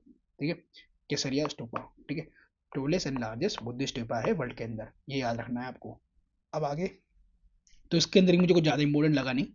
हाँ, इंपॉर्टेंट क्या है, तो इंपॉर्टेंट है क्लासिकल लैंग्वेज। क्लासिकल लैंग्वेज के ऊपर यूपीएससी ने क्वेश्चन पूछ रखा है 2-3 बार, तो आपको ये पता होना चाहिए। ठीक है, तो अभी रिसेंटली जो है यूनियन कैबिनेट ने अप्रूव कर दिया है क्लासिकल लैंग्वेज का स्टेटस किसको, मराठी को, पाली एंड प्राकृत को, एंड असमीज को और बंगाली को। ये नाम आपको याद रखना है। ठीक है, मराठी, पाली, प्राकृत, असमीज एंड बंगाली। ठीक है, अब क्लासिकल लैंग्वेज के बारे में बताना चाहिए कि भाई क्लासिकल लैंग्वेज किसकी स्टेटस मिलेगा और स्टेटस मिलने के बाद क्या बेनिफिट है। तो पहले किसको मिल चुका है, तमिल को मिल चुका है 2004 के अंदर, संस्कृत को 2005 में, तेलुगु और कन्नड़ को 2008 में, मलयालम को 2013 के अंदर, और ओडिया को 2014 के। ठीक है, तो ओडिया के बाद अब इनको मिला है। ठीक है, अब ये जितने भी लैंग्वेज है ना, ये सब 8 शेड्यूल ऑफ द कॉन्स्टिट्यूशन में होने चाहिए। ये बात का ध्यान रखना, तभी उनको क्लासिकल लैंग्वेज का दर्जा मिलेगा, स्टेटस मिलेगा। ठीक है, अभी क्लासिकल लैंग्वेज के क्राइटेरिया क्या है कि भाई किसी को भी हम क्लासिकल लैंग्वेज कैसे बोल सकते हैं, तो हाई एंटिक्यूटी होना चाहिए। मतलब हाई एंटिक्यूटी मतलब अर्ली टेक्स्ट होना चाहिए, पुराना टेक्स्ट होना चाहिए, कम से कम 1500 से लेकर 2000 साल पुराना होना चाहिए लैंग्वेज। ठीक है, अब ठीक है, एक हेरिटेज होना चाहिए। ठीक है, जनरेशन होना चाहिए स्पीकर का। ठीक है, मतलब ये हेरिटेज होना चाहिए लैंग्वेज। मतलब पहले लोग इसको क्या कर रहे हैं, इसको क्या कर रहे हैं बताओ। जैसे कि हमने संस्कृत है, संस्कृत इवोल्व हुई ना, हेरिटेज है ना हमारा एक, तो इस तरीके से जो है ना लैंग्वेज हेरिटेज होना चाहिए, लैंग्वेज के हेरिटेज होना चाहिए, जनरेशन ऑफ स्पीकर होने चाहिए इसके अंदर। ठीक है, इस चीज का ध्यान रखना। नॉलेज रहना चाहिए टेक्स्ट का, specially prose text in addition to poetry. ठीक है, ये सब इसके अंदर होना चाहिए। इंस्क्रिप्शनल एविडेंस होना चाहिए उसका, डिस्टिंक्ट होना चाहिए, ये ध्यान रखना, किसी की कॉपी नहीं होना चाहिए language from its current form. ठीक है, प्लस किसी की कॉपी नहीं होनी चाहिए लैंग्वेज की। ठीक है, ध्यान रखना, खुद एक यूनिक होनी चाहिए लैंग्वेज। ठीक है, तभी इनको क्लासिकल लैंग्वेज का क्या मिलेगा, स्टेटस मिलेगा। अब देखो, जो प्राकृत भाषा थी ना, प्राकृत जो हमने क्लासिकल लैंग्वेज बोल दी, ये क्लोजली रिलेटेड थी इंडो आर्यन से। ठीक है, इंडो आर्यन लैंग्वेज से। और एक बात और दोस्तों, प्राकृत जो लैंग्वेज थी ना ना इनका इस्तेमाल इसलिए किया गया था कि जो संस्कृत बोलते थे ना, अभी संस्कृत कौन बोलते थे, ब्राह्मण बोलते थे, ऊंची कास्ट वाले बोलते थे, जो हायर कास्ट के लोग थे, तो उनके अपोज में ये प्राकृत लैंग्वेज का इस्तेमाल करा गया। ठीक है, क्योंकि प्राकृत जो है आम आम भाषा बोलने वाली लैंग्वेज थी, जो आम लोग बोलते थे। तो बुद्धिज्म ने, ये बुद्धिस्ट लिटरेचर ने पाली में, ठीक है, जो वन ऑफ दी प्राकृत की भाषा है उसका यूज करा गया। ठीक है, और जैसे उन्होंने अवेयर किया लोगों को। ठीक है, जो रिचुअल्स थे, ठीक है, जो सही रिचुअल्स नहीं थे, जो ज़्यादा रिजिडिटी थी, उनके अगेंस्ट में उन्होंने बात करी। ठीक है, इन बुद्धिस्ट लिटरेचर ने। ठीक है, अब पाली के बारे में जान लो, तो पाली भी आइडेंटिफाइड विद मगधी प्राकृत, तो पाली का जो है मगधी प्राकृत से लिंकेज है इसका। ठीक है, और ये जो लैंग्वेज है ना थेरवादा बुद्धिज्म, बुद्धिस्ट का ही है। Pali is known as a language of Theravada Buddhist. ठीक है, इस चीज का ध्यान रखना। तो इसके अंदर ही आपको जो पाली के अंदर है ना विनय पटाका मिलेगी, जो बुक है इनकी एक। ठीक है, विनय पटाका जो बुद्धिज्म की बुक है, इसके अंदर ये बात करते हैं रूल्स डिसिप्लिन ऑफ बुद्धिस्ट संघ मोनास्टिक ऑर्डर। ठीक है, तो जहाँ पर इनके रूल्स और डिसिप्लिन वगैरह के बारे में लिखा हुआ है वो मिलेगा आपको विनय पिटका के अंदर, ठीक है। सुट पिटका के अंदर क्या है, तो ये सेइंग बास्केट है, the largest basket, it has discourses and sermons of Buddha himself and as well as some religious poetry. और ऐसे ही मिलेगा आपको अधिम पिटाका जो बुद्धिस्ट फिलोसफी के बारे में बात करता है, ठीक है। ये सब बुद्धिस्ट फिलोसफी के बारे में ही बात करते हैं। तो ये बुक का नाम पता होना चाहिए और किससे रिलेटेड है ये, तो ये बुद्धिज्म से रिलेटेड है, ठीक है। मराठी को हमने क्लासिकल लैंग्वेज बोला है, तो ये भी एक इंडियन आर्यन आर्यन लैंग्वेज है जो वेस्टर्न इंडिया में बोली जाती है, आपको पता है ना, महाराष्ट्र में बोली जाती है मराठी, ठीक है। तो ऑफिशियल लैंग्वेज थी किसकी है, सतवाहनास की थी, जिसका ध्यान रखना, ठीक है। बंगाली और असमीज तो ओरिजिन मिलेगा आपको मगधी प्राकृत में मिलेगा, और ऑफिशियल लैंग्वेज थी किसकी है, मगध कोट की ऑफिशियल लैंग्वेज थी बंगाली एंड असमीज, ये ध्यान रखना, ये भी याद रखना आप, ठीक है। इसलिए मैंने अलग अलग कलर से हाईलाइट कर रखे हैं, ठीक है। अब क्या इंपॉर्टेंट है एग्जाम के लिए, तो यह थोलू बोमलाता। अब ये थोलू बोमलाता क्या है, ये पपेट्री है, एक पपेट्री में समझते हैं कठपुतली वगैरह जैसे राजस्थान में है ना, वैसे ही। तो also known as the dance of the leather dolls, ठीक है, बस इतना पता होना चाहिए थोड़ी बोमाटा क्या है। तो dance of the leather dolls है, और ये कहाँ पर परफॉर्म किया जाता है, तो गोदावरी रीजन ऑफ आंध्र प्रदेश के अंदर। अब कुछ आपको पपेट्री आपको मिलेंगे, जैसे राजस्थान में कठपुतली है, ठीक है, जिनको स्ट्रिंग पपेट से यूज करा जाता है, ठीक है, डांस करा जाता है। शेडो पपेट्स कहाँ मिलेंगे, तो ये भी आंध्र प्रदेश, उड़ीसा, केरला में मिलेंगे। ग्लो पपेट्स यूपी, ओडिशा, ठीक है, इन सब में। रोड पपेट जो एक्सटेंशन है ग्लो पपेट्स का, ये वेस्ट बंगाल उड़ीसा के अंदर मिलेगा, ठीक है। बस इससे ज़्यादा नहीं पढ़ना। अब आगे जैसे कि ये पपेट्री इन इंडिया, यहाँ उन्होंने मैप के अंदर भी दिखा रखा है ये चीज। अब पेंटिंग इन न्यूज, जो पेंटिंग न्यूज में रही है, जैसे कि सोराई पेंटिंग, ठीक है, तो ये प्रैक्टिस कराता है मुन्नाल आर्ट ऑफ फॉर्म के अंदर, ठीक है, ऑफ मड हाउस वॉल्स, ठीक है, जो मड के हाउस होते थे ना, उनके वॉल्स के ऊपर बनाई जाती है। इनके इनके कौन कौन से पिगमेंट्स मिलेंगे आपको, तो ट्विक्स मिलेगा, राइस मिलेगा, स्ट्रो मिलेगा, फिंगर्स मिलेंगे, और इनको जीआई टैग में मिला है, इसका याद रखना है, इसलिए मैंने आपको कहा रहा हूँ, ठीक है। तो ओरिजिन कहाँ मिलेगी आपको, हजीराबाग डिस्ट्रिक्ट झारखंड में। और डूर ये मेड कब मतलब बनाया कब जाता है, तो डूरिंग दी सोराई फेस्टिवल बाय ट्राइबल वुमेन, ठीक है। तो ये इंपॉर्टेंट है, इसे याद रखना। आगे बढ़ते हैं।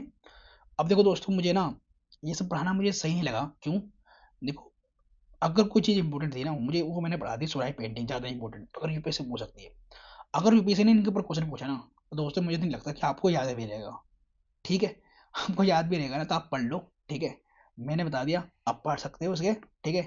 अब मैंने जैसे ये पढ़ाया है ना सुराही पेंटिंग, जो इम्पोर्टेंट था है सिर्फ, तो उस तरीके से पढ़ना, ठीक है, सब कुछ मत पढ़ना, सब कुछ याद नहीं रहता, ठीक है। चलो अब कुचिपुड़ी डांस में इसलिए बोल रहा हूँ यूपीएससी क्वेश्चन पूछ चुकी है, ठीक है। तो ये सारे डांस वगैरह के बारे में तो आपको पता होना चाहिए, और आप आर्ट कल्चर में पढ़ते भी हो, ठीक है।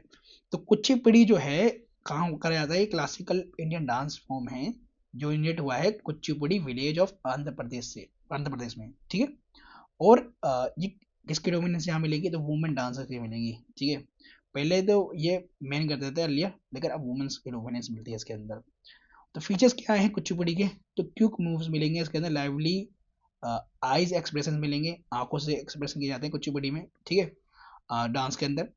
और 8 क्लासिकल डांस और मिलेंगे आपको, ठीक है, कुचिपुड़ी के अलावा, जैसे भरतनाट्यम हो गया, कथक हो गया, कथकली हो गया, कुचिपुड़ी को दी, ओडिसी हो गया, सतारिया हो गया, मोहिनी अट्टम हो गया, और मणिपुरी हो गया। तो ये भी आपको पता होना चाहिए किस स्टेट से ये बिलोंग करते हैं, ये भी आपको पता होना चाहिए। और मैं बोलूंगा कि आप इसे नितिन सिंघाना से पढ़ना, ठीक है। जैसे मोहिनी पट्टम अभी ये पढ़ा देता हूँ, तो क्लासिकल सोलो डांस परफॉर्म है ऑफ केरला का, एक solo dance perform by the female artist के द्वारा किया जाता है ये, ठीक है। कलारी पट्टू के बारे में यूपीएससी क्वेश्चन पूछ चुकी है, तो ये क्या है, तो एक मार्शल आर्ट है जो केरला में बहुत डेवलप हुआ है, one of the most ancient martial art in the world, ठीक है।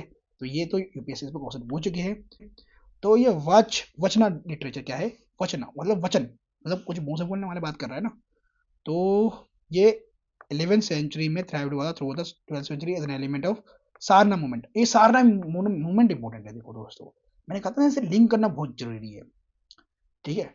तो गुरु बसवाना ने स्पेयर हेड किया था सारना मूवमेंट इन कर्नाटका, ये इंपॉर्टेंट लाइन है और ये आपको पता होना चाहिए। ये अदर एग्जाम के अंदर भी आपको ये चीज मिल जाएगा, पीसीएस में, अदर कॉम्पिटेटिव एग्जाम जैसे सीडीएस वगैरह में मिल जाएगा, सीएपीएफ में। तो गुरु बसवाना ने स्पेयर हेड किया था सारना मूवमेंट को इन कर्नाटक में, ठीक है। थंजावुर वीणा, अब ये इंपॉर्टेंट इसलिए है क्योंकि जो थंजावुर वीणा है ना अब सरस्वती वीणा जो है ना यहीं बनती है, ठीक है। जब वीणा आप देखते हो ना सरस्वती जी के हाथ में, तो Thanjavur veena is the only place where Saraswati veena is made. और ये फर्स्ट म्यूजिकल इंस्ट्रूमेंट है इंडिया के अंदर जिन्होंने जिसको जीआई टैग मिला है, इसका याद रखना, ये इम्पोर्टेंट है, ठीक है।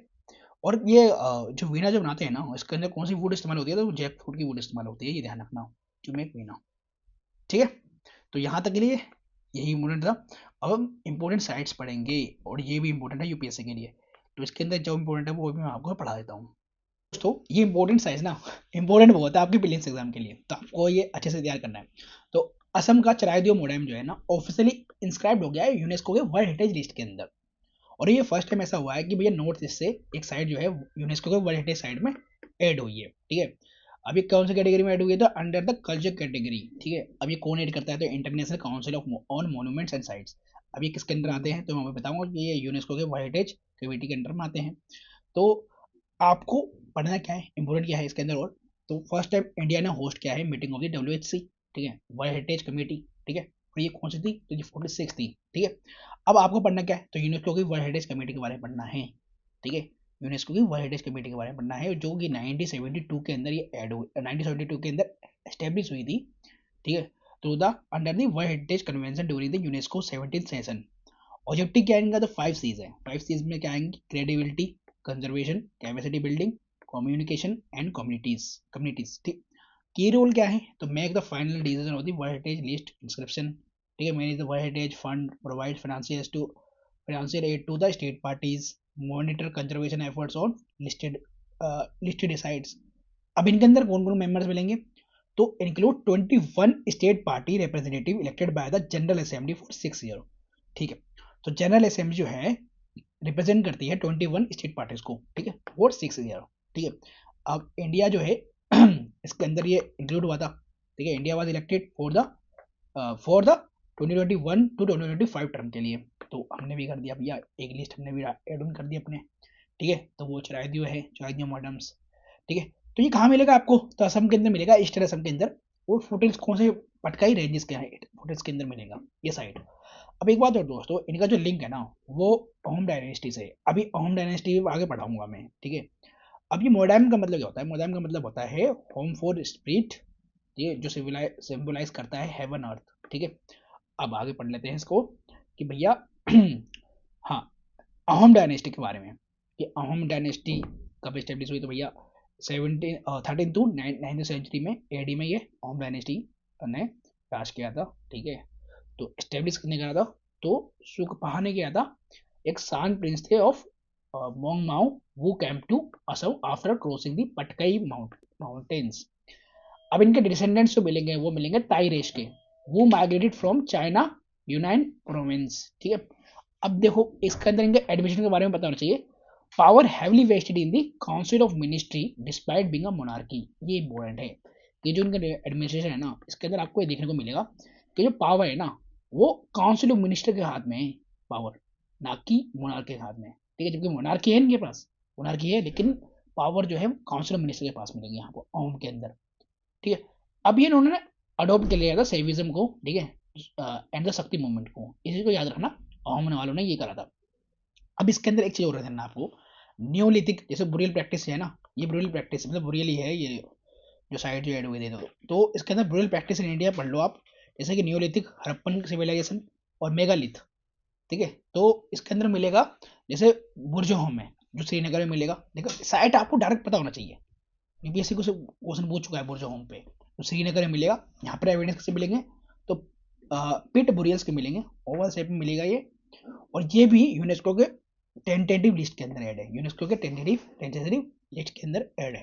हड़प्पन सिविलाइजेशन आपको बताइए इसके बारे में, यहाँ पर कॉफिन बुरियल मिलते हैं, ठीक है। यहाँ पर आपको पेयर्स ऑफ स्केलेटन मिलेंगे for both male and female की, ठीक है, यहाँ पर दोनों को मेल फीमेल को ब्रीड करा जाता है टुगेदर, ठीक है। यहाँ पर ऑर्नामेंट्स मिलेंगे इनके पास, ठीक है, क्योंकि भैया इनका बिलीफ है कि भैया इनका पूर्ण जन्म होगा, ठीक है, रीबर्थ होगा। मेगालिथ के अंदर स्टोन इरेक्ट स्ट्रक्चर मिलेंगे फॉर डेट के लिए, ठीक है। जैसे कि यहाँ पर एक चीज है, जैसे हायर पिनाकल मेगालिथ साइट है इन गंगावटी तालुका या कोपाल डिस्ट्रिक्ट कर्नाटक के अंदर मिलेगा, under the consideration of tentative list of UNESCO के अंदर ही मिलेगा ये। तो इसके अंदर इंपॉर्टेंट क्या था, एक तो हड़प्पन वाला और आपका नियोलिथिक वाला बुर्जोम, ठीक है। जो मैं आपको इंपोर्टेंट बता रहा हूँ ना, उसको सही से याद कर लेना आप। अब Kozhikode India first city of literature बना है कोझिकोडे, ठीक है। तो केरला ने सेलिब्रेट किया है Kozhikode recognition as the India first UNESCO city of literature. ये इंपॉर्टेंट है दोस्तों, ये पता होना चाहिए आपको। तो कोझिकोड बोल दिया, कालीकट बोल दो, ठीक है, Calicut located in the Malabar coast, तो मालाबार कोस्ट में मिलेगा आपको ये। द टर्म कैलिको या fine hand woven cotton cloth है ये, ठीक है, कैलिको एक fine hand woven cotton cloth होता है ये, believe to be driven from Calicut. और ये कैलिको का जो है ना ट्रेड करते थे कौन, पता है ना आपको, यूरोपियंस, ठीक है। तो यहाँ पे एक रूलर मिलेंगे तुम्हें जिनको हम बोलते हैं समरुथीस, ठीक है, या फिर जेमोरिन्स, ठीक है, जेमोरिन्स भी बोल सकते हो, ठीक है। अब इनका लिंकेज पता हो किस किस से होगा, बताओ। जेमोरिन है, रूलर ने किसका वेलकम किया था, याद करो, याद करो, याद करो। तो ये बताता हूँ मैं, वास्को डा गामा का घर आता पोर्तुगीज का, ठीक है। एक बात और दोस्तों, फॉरेन ट्रेवलर्स भी यहाँ पर विजिट कर चुके हैं, जैसे कि इब्न बतूता है जो मोरक्को से आया था 14th सेंचुरी में, जैसे कि अब्दुल रजाक पर्सियन है, उन्होंने इस सिटी को विजिट किया था, ठीक है, 15th सेंचुरी के अंदर, और वास्को डा गामा ने किया ही था, अभी मैंने पढ़ा दिया।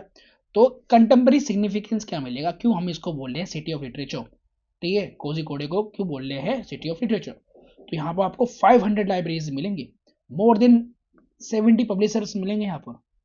और एक बात और दोस्तों, June 23 will be celebrated annually as a city of literature day in Kozhikode, ठीक है, ये भी पढ़ना, ठीक है। तो कोझिकोड आपको याद हो गया। आगे बढ़ते हैं, world craft city. World craft city से नाम पता चल रहा है क्राफ्ट की बात हो रही है यहाँ पर। तो Srinagar has become the 4th Indian city to get tag of world craft city by world craft council international, ठीक है। तो WCCI ने इसको वर्ल्ड क्राफ्ट सिटी का दर्जा दे दिया है श्रीनगर को, 4th बन गई है, हमारी इंडिया की है, ठीक है। तो इसके अंदर आपको पढ़ना है कि कि UCCN क्या है। तो ये स्टेब्लिश हुआ है 2004 के अंदर, ठीक है।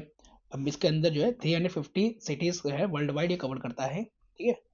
और क्राफ्ट के अंदर क्या क्या बोल रहा है कि क्राफ्ट के अंदर क्या क्या आएगा, तो फोल्क आर्ट आएगा, डिजाइन आएंगे, फिल्म आएगा, गेस्ट्रोनॉमी आएगी, लिटरेचर आएगा, मीडिया आएगा, आर्ट्स आएगा, म्यूजिक आएगा, ये सब क्राफ्ट्स के बारे में बोल रहा है ये, ठीक है।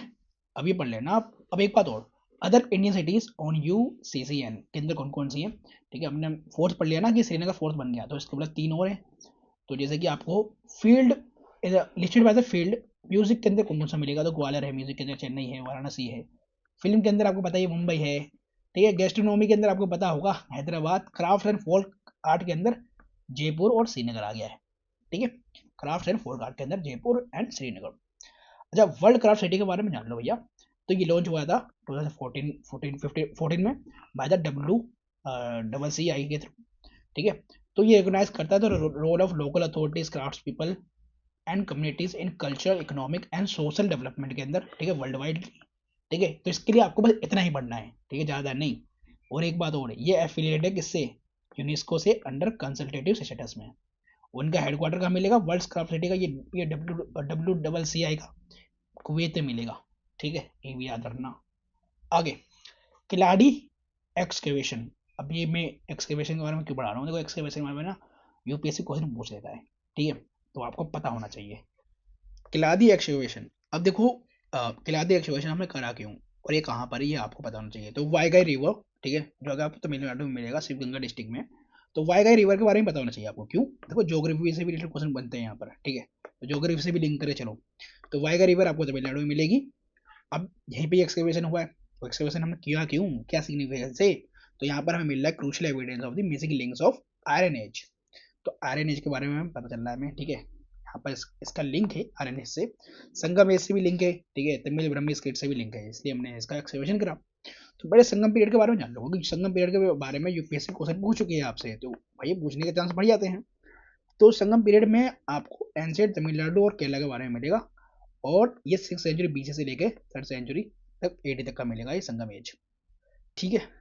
अब नोटेबल फीमेल पोइट्स कौन से मिलेंगे यहाँ पर, ठीक है, संगम एज में, तो है अवायार और नच, देखो मैं मैंने से पढ़ना उसे नहीं हो रही, आप पढ़ लेना, कगई, पदनियार, ठीक है, ये सब पढ़ लेना। तो भैया Sangam refers to the assemblies of gathering of poets and scholars. तो संगम के अंदर क्या हुआ था, संगम मतलब मिलना होता है ना, तो मिलना कौन कौन मिले थे यहाँ पर, तो पोइट्स मिले थे, स्कॉलर्स मिले थे टुगेदर एक साथ, ठीक है, असेंबलीज हुई थी इनकी। तो 3 संगम हुए थे, मेनली 3 संगम्स हुए थे। फर्स्ट एंड थर्ड जो हुआ था हमारा मदुराई तमिलनाडु में हुआ था, और सेकंड संगम हुआ था हमारा कपातपुरम तमिलनाडु के अंदर हुआ था, ठीक है। तो ध्यान रखना मदुराई और कपातपुरम। अब एक बात और दोस्तों, देखो UPSC ने इस पर क्वेश्चन पूछ चुकी है, कि social classification of varna was known to Sangam poets. UPSC ने क्या बोला था, was not known to Sangam poets, लेकिन ये सोशल क्लासिफिकेशन के बारे में वो जानते थे, ऑफ वर्ना के बारे में, वर्ना सिस्टम के बारे में वो जानते थे, कौन, संगम पॉइंट्स। ठीक है, तो यूपीएससी ने बोला था नोट। ठीक है, और एक बात और, ये वटक कृताल के बारे में यूपीएससी क्वेश्चन पूछ चुके, तो आपको बताना चाहिए तमिल रिचुअल है। ठीक है, इसमें फास्टिंग करी जाती है टिल डेथ। ठीक है, ये भी संगम एज में ही ज्यादा होता था, ये रिचुअल होते थे। ठीक है, लिटरेचर कौन कौन से मिलेगा जो संगम लिटरेचर के बारे में बात करते हैं, संगम एज के बारे में बात करते हैं, तो वो है तोड़का पीएम। ठीक है, यहाँ लिस्ट है, एंड दो और मिलेंगे आपको, ये है इथुकोई और पाटू पट्टू, और ये पाटू पट्टू, ये पढ़ लेना, याद कर लेना, समझ लेना। ठीक है, अब द ट्विन एपिक्स कौन कौन से हैं, जैसे शिलापतिग्रम है और मनई मेलगाई है, मेरे से प्रोनाउंसिएशन नहीं हो रहा, ठीक है, सॉरी फॉर दैट। अब ब्रह्मी स्क्रिप्ट के बारे में जान लो। ठीक है, तो ब्रह्मी स्क्रिप्ट तो one of the oldest writing system था इंडिया का। ठीक है, believe to have originated around 3rd century BC and it is most famous early use in Ashoka edicts. तो अशोका एडिक्ट्स के अंदर ब्रह्मी स्क्रिप्ट का इस्तेमाल करा गया है। Harappan civilisation most important, basic question पूछते हैं हड़प्पन से, तो और पीसीएस एग्जाम में भी पूछा जाता है, तो आपको पता होना चाहिए। जैसे कि हड़प्पा सिविलाइजेशन को हम इंडस वैली सिविलाइजेशन भी कहते हैं। ये डिस्कवर्ड हुआ था फर्स्ट हड़प्पा के अंदर, पंजाब प्रोविंस में, पाकिस्तान के अंदर, और किसने किया था, दयाराम साहनी ने किया था। और ये इसको हम ब्रोंज एज भी बोलते हैं। ठीक है, इसका ध्यान रखना, ब्रोंज एज कहते हैं। ठीक है, ठीक है, और आगे बढ़ते हैं, सॉरी फॉर दैट, है ना, आगे बढ़ते हैं, जैसे कि located in the Indus and Saraswati river basin. ठीक है, तो कहाँ मिलेगा आपको, इंडस और सरस्वती रिवर बेसिन के बीच में मिलेगा यहाँ पर। ठीक है, क्या, हड़प्पन साइट हमारी। अब ये तो आप पढ़ते ही हो ना। फीचर ऑफ हड़प्पन सिविलाइजेशन में आपको ये याद रखने हैं फीचर्स इनके, जैसे टाउन प्लानिंग एंड आर्किटेक्चर। जैसे ग्रिड पैटर्न आपको पता होना चाहिए, रेक्टेंगुलर था grid pattern, at right angles पे गलियां मिलती थी सारी। ठीक है, सड़कें मिलते थे इनके, रोड्स मिलते थे। ब्रंट बिंग का इस्तेमाल करा गया है, ब्रंट ब्रिक्स का। अंडरग्राउंड ड्रेनेज सिस्टम मिलेगा यहाँ पर आपको, सिटाडेल मिलेगा, ग्रेनरीज मिलेंगी, ग्रेट बाथ मिलेगा आपको मोहनजोदारो पर। ठीक है, एग्रीकल्चर में वुडन प्लग का इस्तेमाल करते थे ये। ठीक है, अर्लीस्ट है जो प्रोड्यूस करते हैं कॉटन का इन दी वर्ल्ड, ये ध्यान रखना, इन दी वर्ल्ड। ठीक है, earliest produce to cotton in the world. ठीक है, और इनको ग्रीस क्या कहते थे, सिंधून कहते थे। ठीक है, एलिफेंट और राइनासोर्स का भी इन्होंने क्या करा है, डोमेस्टिकेशन किया है। ठीक है, क्राफ्ट के अंदर देख लो, सील मेकिंग, टेराकोटा मैन्युफैक्चरिंग, ये सब करते थे। ठीक है, जिसमें आपको सील्स मिलेंगे फ्रॉम स्टेटाइट से बने हुए, कमर्शियल पर्पज के लिए एमुलेट्स मिलेंगे। ठीक है, तो ये सब आपको याद रखना है दोस्तों, मैंने हाईलाइट कर रखी है चीजें आपके लिए। आर्ट्स के अंदर ब्रोंज कास्टिंग मिलेगी आपको लोस्ट वेस्ट टेक्निक का, जिसके अंदर ये डांसिंग कली बनाते हैं लोस्ट वेस्ट टेक्निक से। त्रिभंगा डांसिंग पोस्टर भी बनाया इन्होंने। बेडेड मैन्यू हमें देखने को मिला है यहाँ पर। ठीक है, मदर गोडेस भी देखने को मिला है। ये चीजें याद रखना, ये कीवर्ड्स बेस्ड याद रखना चीजें। ठीक है, रेड सैंडस्टोन फिगर मिलेगा आपको, किसका, मेल टोर्सो का। ठीक है, अब आगे देखो, रिलीजन एंड कल्चर में के अंदर मेल डाइटी पशुपति को बोलते हैं, यौगिक posture by the end female deity किसको बोल रहे हैं, मदर गोडेस को बोल रहे हैं। और एक बात और दोस्तों, यहाँ पर कोई टेम्पल नहीं मिलता। ठीक है, ये याद रखना। नेचर वर्शिप भी करते हैं, इस चीज का जानना ना, ट्रीज का, जैसे पीपल का मिलेगा आपको ट्री, इनकी नेचर वर्शिप करते हैं। Animal are also worshipped by Harappans, ये भी याद रखना है। ठीक है, राइटिंग सिस्टम क्या था, पिक्टोग्राफिक था, लिखने वाला सिस्टम नहीं था, पिक्टोग्राफिक था, मतलब पिक्चर से बना के ये बातें करते थे लिखकर। ठीक है, ये इंपॉर्टेंट साइट्स हैं आईबीसी की, ठीक है, इंडस वैली सिविलाइजेशन की, तो इनको याद रखना है। इसमें मैं कुछ एक और ऐड करूंगा, जैसे कि मंदा है, ये आपको नॉर्थ मोस्ट मिलेगी जो जम्मू कश्मीर में है। ऐसे साउथ मोस्ट कौन सी मिलेगी, सदर्न मोस्ट कौन सी मिलेगी, तो दहमाबाद है जो महाराष्ट्र में मिलेगी। ठीक है, और ऐसी आपको ईस्टर्न मोस्ट कौन सी मिलेगी, ठीक है, तो मिलेगी अलामगिरपुर जो ईस्टर्न मोस्ट है यूपी के अंदर। ऐसी वेस्टर्न मोस्ट को मिलेगी सुटका इंदौर है, ठीक है, जो पाकिस्तान में है। और एक बात और, सबसे बिगेस्ट साइट जो इंडिया की है वो है राखीगढ़ी। ठीक है, ये भी याद रखना। और ये कुछ, ये सारे इंपॉर्टेंट है, ये सारे आपको याद रहना चाहिए। ठीक है, अब देखो लोथल, ये वाला लोथल जो गुजरात के अंदर है। ठीक है, तो लोथल को कैबिनेट ने अप्रूव कर दिया है कि development of national maritime heritage complex पे, नेशनल मेरीटाइम हेरिटेज कॉम्प्लेक्स बनाया जाएगा एट लोथल गुजरात के अंदर। ठीक है, ये न्यूज में है। तो किसके अंडर बनाया जाएगा, तो सागरमाला प्रोग्राम के अंडर बनाया जाएगा। और ये कौन किस मिनिस्ट्री में आएगा, तो ministry of port shipping and waterway के अंडर में आएगी।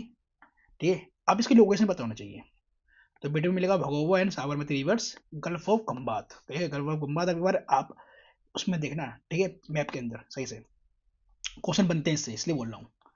ठीक है। तो इंडस वैली सिविलाइजेशन का एक क्या प्रोमिनेंट सिटी है, अभी मैंने बढ़ा दिया आपको। ठीक है। अब India rich maritime heritage from ancient times to present. ठीक है। तो हमें क्या दिखाना है ये बनाकर भैया, ये हम क्यों बना रहे हैं, नेशनल मेरीटाइम हेरिटेज कॉम्प्लेक्स इसलिए बना रहे हैं कि हम दिखाना चाहते हैं इंडिया का maritime heritage from ancient times to present. ठीक है। अब इसके अंदर आपको क्या पढ़ना है, देखो सदर्न सदर्न डायनेस्टीज के बारे में ज़्यादा ध्यान रखो, यूपीएससी क्वेश्चन इस पे ज़्यादा पूछती है। जैसे चोलास का मेरीटाइम ट्रेड था साउथ ईस्ट एशिया से, पांडास का था, ठीक है, रोम इजिप्ट चाइना से, ठीक है, पल फार्मिंग करते थे, चेरास करते थे, ग्रीक्स रोमन्स, है ना, मानसून विंड्स फॉर ट्रेड का यूज़ करा जाता था। इस पे यूपीएससी क्वेश्चन पूछ चुकी है आपसे। ठीक है।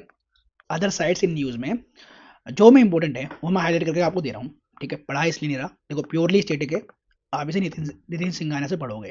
ठीक है। अगर चीज़ें आपको याद नहीं आ रही है तो आपको नितिन सिंघानिया से पढ़नी है ये चीज़ें। ठीक है। स्किप नहीं करना, क्योंकि मैं जो हाईलाइट बता रहा हूँ वो इंपॉर्टेंट है। प्लस दोस्तों ये इसमें कोई कंसेप्ट तो है नहीं, ठीक है, तो मैं इसे समझाकर आपको आपका समय बर्बाद नहीं करना चाहता, आप इसे खुद से रीड कर सकते हो, आपको समझ में आ जाएगी चीज़ें। और जो इंपॉर्टेंट है मैं आपके ऊपर ज़्यादा जोर दे रहा हूँ, उन चीज़ों पर ज़्यादा जोर दे रहा हूँ। ठीक है।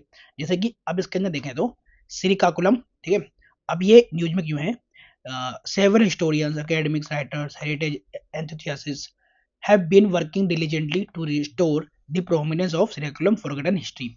तो जो भी इसकी forgotten हिस्ट्री है उसके बारे में ये चाहते हैं रिस्टोर हो जाए।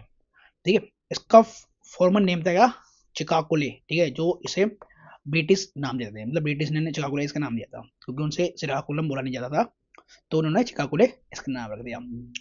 अब ये ना एक ये once is a part of the Kalinga dynasty जो 3rd सेंचुरी बीसी में मिलेगी आपको। ठीक है। तो कलिंग डायनेस्टी से ये इनका भी लिंकेज है, ठीक है, इस एरिया का। ठीक है। Later is the comment the Gajapati kingdom, तो गजपति किंगडम के अंडर में आती है ये। ककाटिया का ही पार्ट रह चुकी है ये, विजयनगर एम्पायर का ही पार्ट रह चुकी है। और इसमें क्या इंपॉर्टेंट चीज़ है, देखो यूपीएससी अगर आपसे क्वेश्चन पूछेगी कि भैया बुद्धिस्ट साइड देखने को मिलेगी यहाँ पर, यस मिलेगी। ठीक है। जैनिज्म साइड देखने को मिलेगी, हाँ जी मिलेगी, जैनिज्म मिलेगी। हिंदू टेम्पल्स मिलेंगे, हाँ जी मिलेंगे। नियोजित एरिया केव्स मिलेंगे जैसे नंदी हिल्स, जी हाँ मिलेंगे। कलिंग डायनेस्टी के बारे में आपको बताना चाहिए। देखो इनका रीजन जो मिलेगा मॉडर्न डे ओडिशा, जो ओडिशा वाला रीजन है उसको उसी में अंदर ये कलिंग डायनेस्टी राज करते थे, और कुछ part of the Andhra Pradesh के अंदर भी। ठीक है। हाँ एक बात और, अशोका ने मौर्यन एम्पायर जो था उन्होंने एनेक्स कर लिया था कलिंग को। ठीक है। तो आपको पता ही है।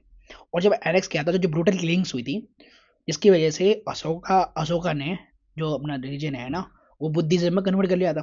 ठीक है। Due to war with brutality. ठीक है। अब जो की रूलर के बारे में पता होना चाहिए इसके अंदर, जैसे खारवेला, ठीक है, 2nd सेंचुरी बीस के अंदर मिलेंगे आपको कलिंग डायनेस्टी के अंदर। Is known for his culture patronage for Jainism. Kharavela का याद रखना, खारवेला किसे लेंगे, जैनिज्म से। इन्होंने केव्स बनाए हैं Udayagiri and Khandagiri and the Hathi Gumpha inscription which provides the details of the reign. ठीक है। तो खांडगिरी केव्स, उदयगिरी केव्स के बारे में आपको पता होना चाहिए, ये इसकी इमेज है, और ये याद रहना चाहिए, यूपीएससी ने इसके ऊपर क्वेश्चन पूछ चुकी है। तो यह बेल्ट मिलेगा कहाँ पर आपको, कुमारी माउंटेन रेंज पर। ठीक है। ये रॉक कट केव है, ठीक है, जो कि उड़ीसा मिल रहे हैं आपको, और ये 2nd सेंचुरी बीसी में बाय किंग खारवेलिया ने बनाया था इसको। ठीक है। और ये मेगावाना डायनेस्टी फॉर जैन मोक्स। ठीक है। और मेगावाना डायनेस्टी ने भी किसके बनाया था इसको, जैन मोक्स के लिए बनाया था। हाथी Gumpha inscription which is carved out in the Brahmi script. ठीक है। हाथी गुफा इंस्क्रिप्शन के अंदर आपको ब्राह्मी स्क्रिप्ट के अंदर, ब्राह्मी स्क्रिप्ट के अंदर मिलेगी। ठीक है। And highlighting the military campaigns undertaken by the Kharavela. ठीक है। ये भी इंपॉर्टेंट है। ठीक है। जो हाथी गुफा इंस्क्रिप्शन है वो कार्ड हुआ है ब्रह्मी स्क्रिप्ट के अंदर, और ये किसको हाईलाइट करता है, तो military campaign undertaken by the Kharavela. जो खारवेला किंग थे उन्होंने मिलिट्री कैंपेन करे थे, उसके बारे में बताया गया इसके अंदर। ठीक है। There are other sets of वेस्टर्नाइट caves built during the Gupta period, जैसे उदयगिरी नियर विदिशा इन मध्य प्रदेश, ये भी याद रखना है आपको। अब इंपॉर्टेंट क्या है, तो ये बाबीगोड़ा मोनास्ट्री क्यों बोल रहा हूँ, क्योंकि बुद्धिस्ट सर्किट बोलते हैं अंडर द स्वदेश दर्शन स्कीम। ठीक है। तो बाबीगोड़ा मोनास्ट्री जो है बुद्धिस्ट से लिंक है, ये ध्यान रखना, बस इतना ज़्यादा इंपॉर्टेंट नहीं है। तो यहाँ मिलेंगे आपको several wells where rain water used to be stored. ठीक है। अब आगे पर्सनालिटीज, ये इंपॉर्टेंट है दोस्तों, जैसे कि आपको भगवान महावीरा के बारे में पता होना चाहिए। ठीक है। तो जैनिज्म के बारे में थोड़ा पढ़ लेते हैं, जो ओरिजिनेट हुआ था ऋग्वेदिक टाइम पे। ठीक है। अब founded by lineage of 24 great teachers. ठीक है। जिसको हम त्रिंथंकार से बोलते हैं। और फर्स्ट तीर्थंकर कौन थे, ऋषभ देव और जो हमारे 24 थे वो थे वर्धमान महावीरा। और सेक्ट्स देखने के लिए मिल जाएंगे आपको जैनिज्म के अंदर, जैसे कि श्वेतांबर और दिगंबर। ठीक है, तो यह आपको पता होगा, आपने पढ़ा होगा। भगवान महावीर जैन के बारे में जान लो। इनका जन्म हुआ था 540 बीसी के अंदर, वैशाली के अंदर, जो भी बिहार के अंदर है। इनके पिताजी का नाम था सिद्धार्थ, है ना, और इनकी माता जो थी वो लिच्छवी प्रिंसेस थी। ठीक है, और इन्होंने अवडन कर दिया था अपना हाउस होल्ड को। ठीक है, मतलब घर छोड़ दिया था एट द एज ऑफ 30। और इन्होंने अटेंड किया था केवल केवल को, जिसको कहते हैं हम omniscience at the age of 42 become Jina, जिनको हम कहते हैं कि जीना बन गई है। ठीक है, इन्होंने प्रोपेगेट किया अपने रिलीजन को थ्रू कोशला, मगध, मिथिला एंड चंपा के थ्रू, मतलब यहाँ पे एरिया में। Pass away at the age 72, मतलब 72 पे ये इनका डेथ हो जाता है पावापुरी में। पावापुरी कहाँ मिलेगा? राजगिरी में मिलेगा आपको। ठीक है, डॉक्ट्रिन ऑफ जैनिज्म का आपको बताना चाहिए, जैसे तीन रत्ना तो बहुत इंपॉर्टेंट है, आपको बताना चाहिए। जैसे राइट फेथ रखना चाहिए, राइट नॉलेज होनी चाहिए आपके पास, राइट कंडक्ट करना चाहिए। ठीक है, और 5 कार्डियल वोज मिलेंगे, जैसे सत्य बोलो हमेशा, ब्रह्मचारी को प्रमोट करते हैं, अहिंसा, हिंसा मत करो, अपरिग्रह डू नॉट एक्वायर प्रॉपर्टी, और एस्टिया मतलब डू नॉट स्टील, चोरी मत करो। Jainism believes in god but places him below Jina. ठीक है, गॉड के अंदर बिलीव तो करते हैं जैनिज्म, लेकिन गॉड को जीना से नीचे रखते हैं। Believes in theory of Karma and the transmigration of soil, तो सॉइल के ऊपर भी इनकी बिलीफ है, कर्मा के ऊपर भी इनकी बिलीफ है जैनिज्म की।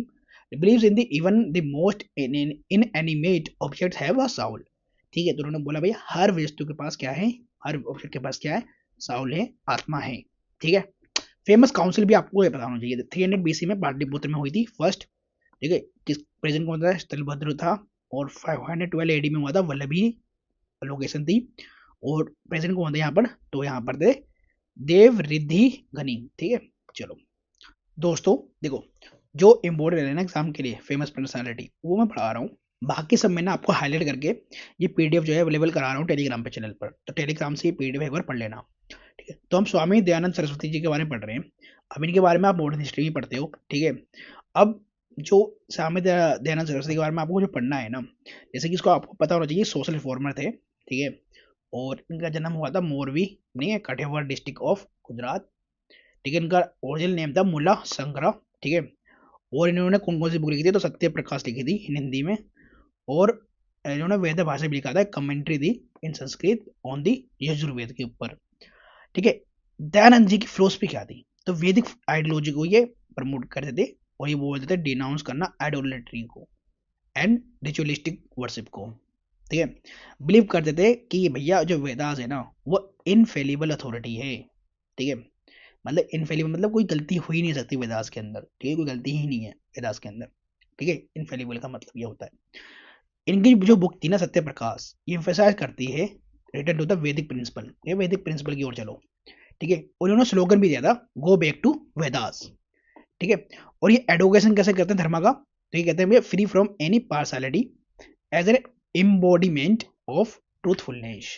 ठीक है, अब कास्ट सिस्टम के बारे में क्या बोलते हैं? ये caste is not supported to be hereditary but rather on the basis of an individual talents and disposition. तो ये कहते हैं ये कास्ट सिस्टम जो है ना ये हेरिडिटरी नहीं होना चाहिए, उसके ये इंडिविजुअल के टैलेंट और के काम के ऊपर होना चाहिए। ठीक है, और ये कहते हैं भैया इसके अंदर रिफॉर्म लाना चाहिए। ये अनटचेबिलिटी के खिलाफ थे। ठीक है, इन्होंने कैंपेन भी करा है एजुकेशन ऑफ वुमेन के लिए। अच्छा एक बात और, शुद्धि प्रोग्राम इन्होंने चलाई थी। शुद्धि प्रोग्राम क्या था? तो भैया जो हिंदू से कन्वर्ट हो गए थे ना, हिंदू से ट्रांसफॉर्म हो गए, इस्लाम में क्रिश्चियनिटी में चले गए थे, उनको वापस लाने की बात करी थी शुद्धि प्रोग्राम, कि उनको शुद्धि करेंगे। ठीक है, उनको दोबारा से हिंदू धर्म अपनाएंगे। ठीक है, और ये फर्स्ट थे जिन्होंने स्वराज की बात करी थी। ठीक है, कब करी थी? तो 1876 में करी थी। लेटर ये जो है ना वर्ड स्वराज, इन्होंने किसने टेकन कर लिया था? तो लोकमान्य तिलक जी ने इसको अडोप्ट कर लिया था, टेकन कर लिया था। इन्होंने आर्य समाज की स्थापना की थी। अब आर्य समाज का देख लो, आर्य समाज या फिर इनको वैदिक स्कूल भी बोल सकते हो। ठीक है, बॉम्बे में इन्होंने आर्य समाज की स्थापना करी थी बाय दयानंद सरस्वती, और ये फर्स्ट हिंदू ऑर्गेनाइजेशन था जिन्होंने इंट्रोड्यूस किया था पोलराइजेशन ऑफ हिंदुइज्म को, है ना। तो जो आर्य समाज था ना ये बेस्ड था आइडिया ऑफ यूनिवर्सलिज्म के ऊपर। ठीक है, और एक बात और दोस्तों, 1892 के अंदर ना स्प्लिट हुआ था आर्य समाज का। ठीक है, इनटू टू, एक होता गुरुकुल बनता है जो जिसको हम कहते हैं कंजर्वेटिव, एक होता कॉलेज ग्रुप जिनको कहते हैं radical. The leader of the conservative wing was the Swami Sadhananda, ठीक है। तो कंजर्वेटिव थे, उनके लीडर कौन थे? स्वामी साधनानंद थे। And the radical group was the Lala Hansraj, ठीक है। तो लाला हंसराज जी थे रेडिकल ग्रुप के लीडर थे। स्वामी विवेकानंद जी के बारे में कौन नहीं जानता, तो ये भी तो इंपॉर्टेंट ही है, तो इसके बारे में जान लो। देखो इससे पहले आप ये जानो कि प्राइम मिनिस्टर रिसेंटली विजिट किया है विवेकानंद रॉक मेमोरियल, ठीक है, जो आपको मिलेगा थ्रूवलर स्टेचू, जो एंड द थ्रूवलर स्टेचू भी इनका, ठीक है, near the rocks at Kanyakumari Tamil Nadu, ठीक है। तो स्वामी विवेकानंद जी के बारे में जान लीजिए। तो इनका जो नाम था, जो ओरिजिनल नाम था इनका नरेंद्र नाथ दत्ता था। उनका जन्म 12 जनवरी को होता है 1863 में कोलकाता के अंदर, ठीक है। और इनके जन्म पे मतलब इनकी बर्थ एनिवर्सरी पे हम नेशनल यूथ डे मनाते हैं। और इनके स्पिरिचुअल गुरु थे श्री रामाकृष्ण, ठीक है। आगे इनके बारे में वो जान लेते हैं।